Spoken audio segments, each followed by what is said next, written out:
اللہم صلی علی محمد و آل محمد۔ خانہ کعبہ اتنا بلند کیوں ہے کہ اس میں سیڑھی سے جانا پڑتا ہے؟ اس کی وجہ یہ ہے کہ جب حجاج نے خانہ کعبہ کو منہدم کر دیا تو لوگ اس میں کی مٹی تک اٹھا کر لے گئے، دیواروں کی اینٹ پتھر سب لوگ اٹھا کر لے گئے۔ جب پھر لوگوں نے ارادہ کیا کہ اس کی دوبارہ تعمیر کریں، اور اس ارادے سے جب وہ تعمیر کے ارادے سے پہنچے تو اس جگہ سے ایک بہت بڑا اژدہا یعنی سانپ اس میں سے نکلا، اور اس نے ان لوگوں کو تعمیر سے روک دیا۔ تو لوگ ڈر کے بھاگ گئے، اور حجاج نے کہا کہ کیوں تعمیر نہیں ہو رہی؟ تو لوگوں نے کہا کہ جب ہم تعمیر کرنے کے لیے جاتے ہیں تو وہاں ایک بہت بڑا اژدہا آ جاتا ہے اور وہ ہمیں کوئی کام کرنے نہیں دیتا۔ تو وہ بھی ڈر گیا، اور اس نے یہ دیکھ لیا کہ اگر اب خانہ کعبہ کی دوبارہ تعمیر میں نہیں کر سکتا، کیونکہ وہ سانپ کسی کے قابو میں نہیں آ رہا تھا، اس لیے وہ ممبر پر گیا اور لوگوں کو خدا کا واسطہ دیا اور کہا کہ اس شخص کو خدا کا واسطہ جس کو کچھ علم ہو کہ ہم اس آزمائش سے کیسے نکلیں تو وہ آ کر بتائے۔ تو کہتے ہیں کہ اس مجمع سے ایک ضعیف آدمی کھڑا ہوا اور اس نے کہا کہ میں تو کچھ علم نہیں جانتا، اور تو ٹھیک کہتا ہے کہ تو نے مجھے دیکھا ہے، لیکن میں اس شخص کو ضرور جانتا ہوں کہ جو یہ علم جانتا ہے، کیونکہ میں نے یہ دیکھا ہے کہ وہ شخص وہ ہے کہ جب وہ خانہ کعبہ کے نزدیک گیا اور اس نے خانہ کعبہ کی ناپ تول کی اور پھر یعنی کہ لمبائی چوڑائی کی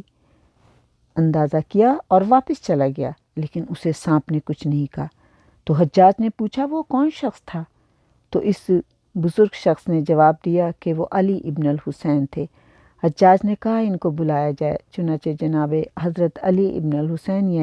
یعنی امام زین العابدین علیہ السلام کے پاس آدمی گیا۔ آپ تشریف لائے اور پوچھا کیا بات ہے؟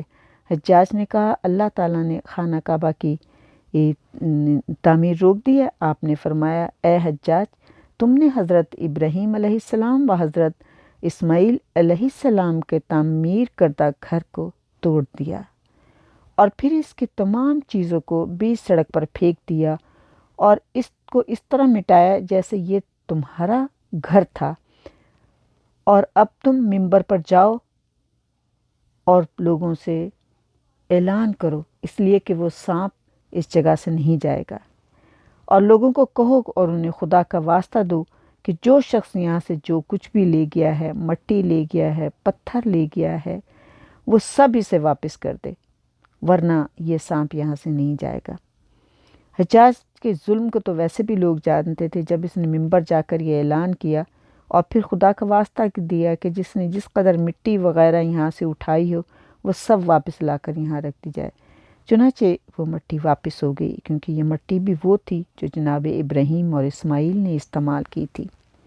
جب امام زین العابدین علیہ السلام نے یہ دیکھا کہ تمام مٹی واپس ہو گئی تو تشریف لائے، اور پھر آپ نے نشان ڈال دیا اور حکم دیا کہ اب کھدائی کرو، اور اس تمام عرصے میں آپ خود وہاں تشریف فرما رہے۔ اور پھر کہتے ہیں کہ وہ سانپ غائب ہو گیا اور لوگوں نے کھودنا شروع کیا یہاں تک کہ دیوار کی بنیاد تک پہنچے، اور جناب امام زین العابدین نے ان لوگوں سے کہا اب تم لوگ ہٹ جاؤ، اور پھر آپ جب سب لوگ ہٹ گئے اس دیوار سے تو آپ قریب ہو گئے اور اپنے چہرے کو کپڑے سے ڈھکا اور آپ بہت روئے،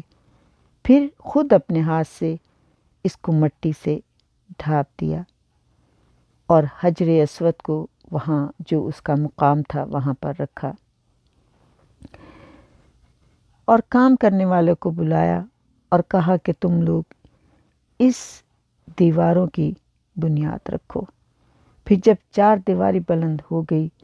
تو حکم دیا کہ ساری مٹی اس میں ڈال دو۔ اسی وجہ سے خانہ کعبہ بلند ہوا، اور اتنا بلند ہوا کہ سیڑھی سے اس میں اندر جاتے ہیں۔ اللہم صلی علی محمد و آل محمد۔